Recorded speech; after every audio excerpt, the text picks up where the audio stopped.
ಚಾಮರಾಜಪೇಟೆ ಹಸುಗಳ ಕೆಚ್ಚಲಿಗೆ ಕತ್ತರಿ ಪ್ರಕರಣಕ್ಕೆ ರಾಜಕೀಯ ತಿರುವು. ಬಿಜೆಪಿ ಕಾಂಗ್ರೆಸ್ ಜಟಾಪಟಿ, ಪ್ರತಿಭಟನೆಗೆ ಬಿಜೆಪಿ ಕರೆ. ಪ್ರಕರಣದ ಓರ್ವ ಆರೋಪಿ ಅರೆಸ್ಟ್, ಉಳಿದ ಆರೋಪಿಗಳು ಎಲ್ಲಿ?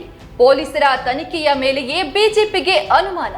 ಕಾಂಗ್ರೆಸ್ ಸರ್ಕಾರ ಬಂದ ಮೇಲೆ ಇವೆಲ್ಲ ಆಗುತ್ತೆ ಎಂದ ವಿಪಕ್ಷ ನಾಯಕ ಆರ್ ಅಶೋಕ್. ಹಸುಗಳ ಕೆಚ್ಚಲನ್ನ ಕತ್ತರಿಸಿದ ದುಷ್ಟರಿಗೆ ಖಂಡಿತವಾಗ್ಲೂ ಶಿಕ್ಷೆಯಾಗುತ್ತೆ. ಹಿಂದೂಪರ ಸಂಘಟನೆಗಳು ರಾಜಕೀಯಕ್ಕಾಗಿ ಈ ವಿಚಾರದಲ್ಲಿ ಪ್ರತಿಭಟನೆ ಮಾಡಬಾರದು. ಸಿಎಂ ಸಿದ್ದರಾಮಯ್ಯ ಖಡಕ್ ಎಚ್ಚರಿಕೆ. ಹಸು ಕೆಚ್ಚಲು ಕೊಯ್ದ ಆರೋಪಿ ಮಾನಸಿಕ ಅಸ್ವಸ್ಥ. ಬಿಜೆಪಿ ಅಸಮರ್ಥ ಹೇಳಿಕೆ ನೀಡುತ್ತಿರುವುದು ಸರಿಯಲ್ಲ.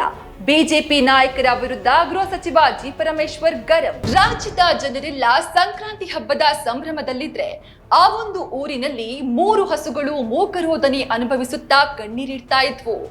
ತನ್ನ ಹಸುಗಳ ಪರಿಸ್ಥಿತಿಯನ್ನ ಕಂಡ ಮಾಲೀಕ ಅಕ್ಷರಶಃ ಕಣ್ಣೀರಿಟ್ಟು ಕಂಗಾಲಾಗಿದ್ದ. ಕೋಟಿ ದೇವರು ನೆಲೆಸಿರುವ ಹಸುಗಳ ಕೆಚ್ಚಿಲನ್ನ ದುಷ್ಕರ್ಮಿಗಳು ತುಂಡರಿಸಿದ್ರು. ಆದ್ರೆ ಇದೀಗ ಈ ವಿಚಾರ ರಾಜಕೀಯ ತೀವ್ರತೆ ಪಡೆದುಕೊಳ್ತಿದೆ. ಇದನ್ನೇ ಬಂಡವಾಳ ಮಾಡಿಕೊಂಡಿರುವ ಬಿಜೆಪಿ ಕಾಂಗ್ರೆಸ್ ವಿರುದ್ಧ ಹಿಂದುತ್ವ ಅನ್ನುವ ಹೆಸರಿನಲ್ಲಿ ಸಮರ ಸಾರೋಕೆ ಸಜ್ಜಾಗಿದೆ. ನಿಮ್ಮ ಕ್ಷೇತ್ರದಲ್ಲಿ ಆಗಿದೆ.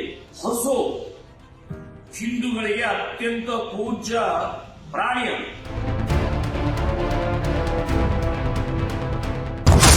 ಹಸುಗಳ ಕೆಚ್ಚಿಲು ಕಟ್. ನಮ್ಮ ದೇಶದಲ್ಲಿ ಹಸುವನ್ನ ದೇವರಂತೆ ಪೂಜೆ ಮಾಡ್ತಾರೆ. ದೀಪಾವಳಿ, ಸಂಕ್ರಾಂತಿ, ಯುಗಾದಿ ಅಂತ ಬಂದ್ರೆ ಹಿಂದೂಗಳು ಹಸುಗಳನ್ನ ಪೂಜೆ ಮಾಡ್ತಾರೆ. ಆದ್ರೆ ಇದೇ ಹಸುವಿನ ಕೆಚ್ಚಿಲನ್ನ ಕೀಚಕರು ಕುಯ್ದು ಅಮಾನುಷವಾಗಿ ವರ್ತಿಸಿದ್ದಾರೆ. ಈ ಘಟನೆ ಜನವರಿ 11 ಶನಿವಾರದಂದು, ಅಂದ್ರೆ ಸಂಕ್ರಾಂತಿಗೂ ಮುನ್ನ ಬೆಂಗಳೂರಿನ ಚಾಮರಾಜಪೇಟೆಯ ಓಲ್ಡ್ ಪೆನ್ಷನ್ ನಲ್ಲಿರುವ ಮೊಹಲ್ಲಾದ ವಿನಾಯಕ ನಗರದಲ್ಲಿ ನಡೆದಿದೆ. ರಾತ್ರಿ ಹಸುವನ್ನ ಕೊಟ್ಟಿಗೆಯಲ್ಲಿ ಕಟ್ಟಿಹಾಕಲಾಗಿತ್ತು. ಆದ್ರೆ ಬೆಳಗ್ಗೆ ಮಾಲೀಕ ಕರ್ಣ ಎದ್ದು ಹಸುವನ್ನ ನೋಡಿದ್ರೆ 3 ಹಸುಗಳ ಕೆಚ್ಚಿಲು ಕಟ್ಟಾಗಿತ್ತು. ಹಸುಗಳ ಕೆಚ್ಚಿಲನ್ನ ದುಷ್ಕರ್ಮಿಗಳು ಮಚ್ಚಿನಿಂದ ಕಟ್ ಮಾಡಿ ಅಮಾನವೀಯವಾಗಿ ವರ್ತಿಸಿದ್ರು. ಸದ್ಯ ಹಸುಗಳಿಗೆ ಪಶು ಆಸ್ಪತ್ರೆಯಲ್ಲಿ ಚಿಕಿತ್ಸೆಯನ್ನ ನೀಡಲಾಗ್ತಿದ್ದು, ಮನೆ ಮುಂದೆ ಬಿಗಿ ಪೊಲೀಸ್ ಬಂದೋಬಸ್ತ್ ನಿಯೋಜಿಸಲಾಗಿದೆ. ಒಬ್ಬ ಆರೋಪಿ ಅರೆಸ್ಟ್. ಈ ಪ್ರಕರಣ ಸಂಬಂಧ ಮಾಲೀಕ ಕರ್ಣ ಕಾಟನ್ಪೇಟೆ ಪೊಲೀಸ್ ಠಾಣೆಯಲ್ಲಿ ಪ್ರಕರಣವನ್ನ ದಾಖಲಿಸಿದ್ರು.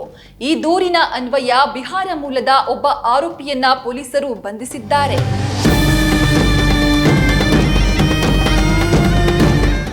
ರಾಜಕೀಯ ತಿರುವು ಕೊಟ್ಟ ಬಿಜೆಪಿ. ಗೋವಿನ ಮೇಲೆ ತಮ್ಮ ಸಿಟ್ಟನ್ನು ಇವತ್ತು ತೀರಿಸುವಂತಹಷ್ಟು ಮಟ್ಟಿಗೆ ಕೆಳಮಟ್ಟಕ್ಕೆ ಹೋಗ್ಯಾರಂದ್ರೆ ಇದರಿಂದ ಈ ಸರ್ಕಾರ ಏನಿದೆ ಇದು ಮುಸ್ಲಿಮರನ್ನ ತುಷ್ಟೀಕರಣ ಮಾಡ್ಲಾಕತ್ತದ. ಕೆಲವು ಅಲ್ಪಸಂಖ್ಯಾತ ಗುಂಡಾಗಳು ಕೆಲವರು ಅಟ್ಟಾಸೆಯಿಂದ ಮೆರೀತಾ ಇದ್ದಾರೆ. ಎಲ್ಲ ಒಂದು ಕಡೆ ಈ ಕಾಂಗ್ರೆಸ್ ಸರ್ಕಾರ ಅಧಿಕಾರಕ್ಕೆ ಬಂದಾಗಿಂದ ಇಂಥ ಘಟನೆ ನಡೀತಾ ಇದಾವೆ. ಗುಂಡಾಗಿರಿ ಸರ್ಕಾರ, ಇಲ್ಲಿ ತಾಲಿಬಾನ್ ಸರ್ಕಾರ ಇರೋದು.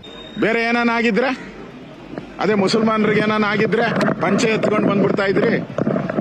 ಇವಾಗ ಯಾಕೆ ಬರ್ತಾ ಇಲ್ಲ ನೀವು? ಕಾಂಗ್ರೆಸ್ ಹೇಳ್ತಿರೋದೇನು?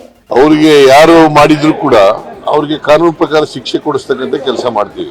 ಸಿಎಂ ಸಿದ್ದರಾಮಯ್ಯ ಹಸುಗಳ ಕೆಚ್ಚಿಲನ್ನ ಕತ್ತರಿಸಿದ ದುಷ್ಟರಿಗೆ ಖಂಡಿತವಾಗ್ಲೂ ಶಿಕ್ಷೆಯಾಗುತ್ತೆ.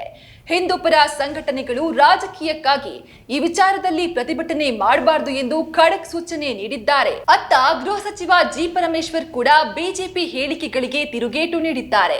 ಹಸು ಕೆಚ್ಚಲು ಕುಯ್ದಿರುವ ಆರೋಪಿ ಮಾನಸಿಕ ಅಸ್ವಸ್ಥನಾಗಿದ್ದಾನೆ. ಆದ್ರೆ ಬಿಜೆಪಿ ಸುಖಾಸುಮ್ಮನೆ ಇದನ್ನೇ ದೊಡ್ಡ ಇಶ್ಯೂ ಮಾಡ್ತಿದ್ದಾರೆ. ಪೊಲೀಸರು ಅಮಾಯಕನನ್ನ ಬಂಧಿಸಿದ್ದಾರೆ ಅಂತ ಆರೋಪಿಸುತ್ತಿದ್ದಾರೆ. ಇದೆಲ್ಲ ಸುಳ್ಳು ಅಂತ ತಿರುಗೇಟು ನೀಡಿದ್ದಾರೆ. ಇನ್ನು ಮಾನವೀಯತೆ ದೃಷ್ಟಿಯಿಂದ ಶಾಸಕ ಜಮೀರ್ ಅಹಮದ್ ಮಾಲೀಕ ಕರ್ಣನಿಗೆ 3 ಲಕ್ಷ ರೂಪಾಯಿ ವೆಚ್ಚದಲ್ಲಿ 3 ಹಸುಗಳನ್ನ ಕೊಡುಗೆಯಾಗಿ ನೀಡಿದ್ದಾರೆ. ಪ್ರತಿಭಟನೆಗೆ ಕರೆ.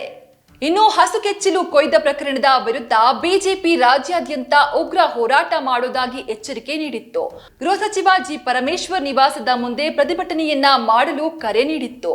ಹೀಗಾಗಿ ತುಮಕೂರಿನ ಹೆಗ್ಗೆರೆ ಬಳಿಯ ಸಿದ್ಧಾರ್ಥ ನಗರದಲ್ಲಿರುವ ಪರಮೇಶ್ವರ್ ಮನೆ ಮುಂದೆ ಬಿಗಿ ಪೊಲೀಸ್ ಬಂದೋಬಸ್ತ್ ನಿಯೋಜಿಸಲಾಗಿದೆ. ಅದೇನೇ ಇರಲಿ, ಹಸುಗಳ ಕೆಚ್ಚಿಲನ್ನ ಕೊಯ್ದ ದುಷ್ಕರ್ಮಿಗಳಿಗಂತೂ ತಕ್ಕ ಶಿಕ್ಷೆ ಆಗ್ಲೇಬೇಕು. ಆದ್ರೆ ಈ ವಿಚಾರದಲ್ಲಿ ಹಿಂದುತ್ವ ಅನ್ನುವ ಪದ ಬಳಕೆ ಮಾಡಿಕೊಂಡು ರಾಜಕೀಯ ಮಾಡ್ತಿರೋದು ಎಷ್ಟರ ಮಟ್ಟಿಗೆ ಸರಿಯಲ್ವಾ? ಬದಲಾವಣೆಯ ಹಾದಿಗಾಗಿ ನೋಡ್ತಾ ಇರಿ ವಿಜಯ ಟೈಮ್ಸ್.